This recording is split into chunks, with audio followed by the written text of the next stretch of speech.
मंगल पांडे के जो कृत्य हैं वो काली पहले से अपने पुता हुआ है उनके मुंह। अरे भाई सुपरिटेंडेंट को हटाए, सुपरिटेंडेंट को हटाने से क्या होगा? हेल्थ मिनिस्टर का नहीं हटना चाहिए? इन लोगों को तो कोई शर्म भी नहीं है। इस्तीफा की बात तो छोड़ दीजिए, कम से कम कैमरे पर आकर ये कहना कि भाई ये गलत हुआ, मैं जांच कर रहा हूँ या कार्रवाई करूंगा या मैं शर्मिंदा हूँ, इतना भी जो व्यक्ति नहीं कह रहा है, ये भाजपाई सब, जो व्यक्ति मंच पर प्रधानमंत्री का नाम भूल जा रहा है, उसको बिहार की समस्या का क्या जानकारी होगी? चिराग जी, खाली नीतीश कुमार से ही क्यों सवाल पूछा जाए? भाजपाइयों से भी तो पूछा जाए। नीतीश कुमार को इस कुर्सी पर कौन बैठाया है? राजस्व मंत्री भाजपा का है, और अगर दाखिल खारिज में लूट मचा हुआ है, जमीन के सर्वे में घोटाला हो रहा है, तो राजस्व मंत्री से क्यों नहीं सवाल पूछा जा रहा है? भाई ये दिलीप जायसवाल यही तो अभी राजस्व मंत्री थे। अरे पूरा लूट इसी आदमी ने तो मचवाया है।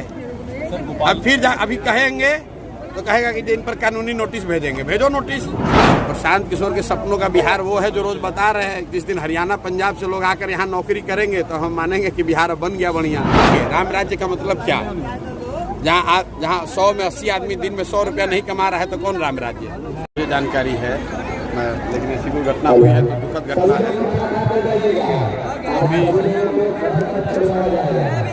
इस तरह की कोई घटना होती है तो आप क्या कहते हैं? दुखद है। मंगल पांडे के आवास का घेराव किया गया, चेहरे पे कालिक पोता गया। किसके? मंगल पांडे। किसने कालिक पोत दिया? कांग्रेस। देखिए पोस्टर पे जी, पोस्टर पे कालिक पोतने से क्या होगा? कुछ नहीं होगा। पोस्टर पे कालिक को भाई मंगल पांडे के जो कृत्य हैं वो कालिक पहले से अपने पुता हुआ है उनके मुंह पे। कोविड के दौरान इस पूरे देश में सबसे ज़्यादा संकट, सबसे ज़्यादा कष्ट, सबसे ज़्यादा कुव्यवस्था कहीं हुई तो वो बिहार में हुई, और उस समय मंगल पांडे बिहार के स्वास्थ्य मंत्री थे।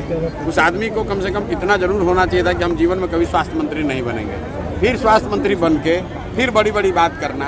और अभी आपने देखा कि पीएमसीएच में कितनी विभत्स घटना हुई है, और फिर भी इन लोगों को कोई ना लोक लाज कोई है नहीं, ना शर्म है।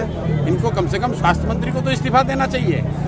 भाई किसी दलित समाज की नाबालिग लड़की, उसके साथ रेप हुआ, 4 दिन तक वो महिला मुजफ्फरपुर के अस्पताल में परेशान रही, उसको पीएमसीएच में लाया गया, वहाँ पूरे दिन उसको एडमिशन नहीं मिला, और स्वास्थ्य मंत्री, मुख्यमंत्री इस मतलब ऐसे लग रहा है कि ये सब शून्य हो गए हैं। सर 4 दिन के बाद लेकिन सीएस को हटाया गया है, सुपरिटेंडेंट को हटाया भाई गया। सुपरिटेंडेंट को हटाए, सुपरिटेंडेंट को हटाने से क्या होगा? हेल्थ मिनिस्टर का नहीं हटना चाहिए? सुपरिटेंडेंट को क्यों हटाने से क्या होगा? सुपरिटेंडेंट को हटाने से क्या? सुपरिटेंडेंट जो थे पीएमसीएच के, वो 3 बार से एक्सटेंशन उसको दिया गया था उस आदमी को। आपको तो जानकारी होगी, पत्रकार हैं आप। वो आदमी रिटायर्ड हैं पहले के, उनको 2 बार या 3 बार एक्सटेंशन देके वहाँ पर रखा गया है। तो किसने रखा है? आप लोग जानते होंगे। नीतीश जी की सरकार है, एक बरेल मंत्री थे तो इस्तीफा दे दिया। आप सुनिए, आप मुझे बताइए कि जो अफसर रिटायर हो गया, उस अफसर को अच्छे काम करने के आधार पर एक्सटेंशन देकर आपने पीएमसीएच में रखा है, और पीएमसीएच में ये घटना होती है, तो उस अफसर का दोष है कि उस अफसर को जिसने एक्सटेंशन दिया है उसका दोष है? तो जो लोग एक्सटेंशन दिए थे सुपरिटेंडेंट साहब को, उन पर भी तो कार्रवाई होनी चाहिए। तो क्या लगता है सर, नैतिकता नहीं बची राजनीति में? भाई नैतिकता का क्या बात, यहाँ तो मुंहजोरी है, शर्म भी नहीं है, लज्जा भी नहीं है, और ये भी नहीं कह रहा है आके कि भाई हम अपनी इस गलती पे शर्मसार हैं, हम इसको सुधारने का प्रयास करेंगे। हर दिन ये घटना हो रही है। इन लोगों को तो कोई शर्म भी नहीं है। इस्तीफा की बात तो छोड़ दीजिए, कम से कम कैमरे पर आकर ये कहना कि भाई ये गलत हुआ, मैं जांच कर रहा हूँ या कार्रवाई करूँगा या मैं शर्मिंदा हूँ, इतना भी जो व्यक्ति नहीं कह रहा है, ये भाजपाई सब, और उसके बाद भी मतलब मुंहजोरी वाली बात है। आप बिहार बदलाव यात्रा के दौरान गोपालगंज, आप बताइए कि मुख्यमंत्री, आप लोग रोज सवाल पूछ रहे हैं कि लॉ एंड ऑर्डर की स्थिति बिहार में खराब होती जा रही है। पिछले 15 दिन, 1 महीना, 2 महीना में मुख्यमंत्री ने क्या कोई लॉ एंड ऑर्डर को विधि व्यवस्था के लिए कोई बैठक बुलाया, कोई समीक्षा की, कोई स्टेटमेंट जारी किया? कुछ नहीं किया, क्योंकि ये आदमी शारीरिक और मानसिक तौर पर ये आदमी अब मुख्यमंत्री बनने के लायक नहीं है। मानसिक तौर पर जो लोग, जो व्यक्ति मंच पर प्रधानमंत्री का नाम भूल जा रहा है, उसको बिहार की समस्या का क्या जानकारी होगा? मंच पर बैठे हुए हैं, बगल में प्रधानमंत्री है और साहब दूसरे आदमी अटल बिहारी वाजपेयी को प्रधानमंत्री बता रहे हैं। चिराग पासवान भी अपने सरकार पे सवाल उठा रहे हैं कि मुख्यमंत्री जी अपनी चुप्पी तोड़िए, जो लॉ एंड ऑर्डर की। अरे भाई, तो चिराग पासवान जी तो खुद ही सरकार में है, तो खाली मुख्यमंत्री जी पर ही सरकार में नहीं है। अरे मेरे भाई, बिल्कुल के एनडीए के केंद्र की सरकार में है, उनकी पार्टी यहाँ सरकार में, उनके साथ अभी इसी नीतीश कुमार के साथ चुनाव लड़ेंगे। क्या बात करते हैं चिराग जी? खाली नीतीश कुमार से ही क्यों सवाल पूछा जाए, भाजपाइयों से भी तो पूछा जाए। नीतीश कुमार को इस कुर्सी पर कौन बैठाया है? नीतीश कुमार का तो 42 विधायक है। नीतीश कुमार को मुख्यमंत्री के कुर्सी पर भाजपाइयों ने बैठाया है। स्वास्थ्य मंत्री भाजपा का है, राजस्व मंत्री भाजपा का है, और अगर दाखिल खारिज में लूट मचा हुआ है, जमीन के सर्वे में घोटाला हो रहा है, तो राजस्व मंत्री से क्यों नहीं सवाल पूछा जा रहा है भाई? ये दिलीप जायसवाल यही तो अभी राजस्व मंत्री थे। अरे पूरा लूट इसी आदमी ने तो मचवाया है।